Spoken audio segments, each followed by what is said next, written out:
জেদ্দাতে হতে যাচ্ছে passport to the world নামে একটি ইভেন্ট, যেখানে বাংলাদেশ থেকে অনেক বড় বড় শিল্পীরা আসবে, যেরকম জেমস, ইমরান, তারপর Porshi and Oishee. So Saudi general entertainment অথরিটিকে অনেক অনেক ধন্যবাদ আমাদের প্রবাসীদের জন্য এরকম একটা ইভেন্টটাও ফ্রিতে করার জন্য। অ্যান্ড একজন সিঙ্গার হিসেবে আমারও খুব বেশি ভালো লাগছে যা এখানে প্রবাসী থেকে যে আমি তাদেরকে শুনতে পারবো live. Saudi, where we were 7 years ago, and where we were today, and now here we are, and we're going to experience the first concert for the big scale. There A superstars from all over the Asian world are coming in. Saudi আরবে Jeddah সিজনে passport ওয়ার্ল্ডে আমরা এসেছি এখন।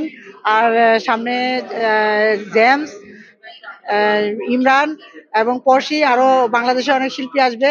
বাংলাদেশি ভাই বোনেরা যারা আছেন তারা অংশগ্রহণ করেন, ভালো লাগবে। আমরা বাংলাদেশি সবাই সৌদি আরবের ভিতরে আছি, বাংলাদেশি সবার সাথে উপভোগ করব। An entire zone for the kids and which also has a different entrance. Very hazardous, like you cannot bring anything which is First question, what time?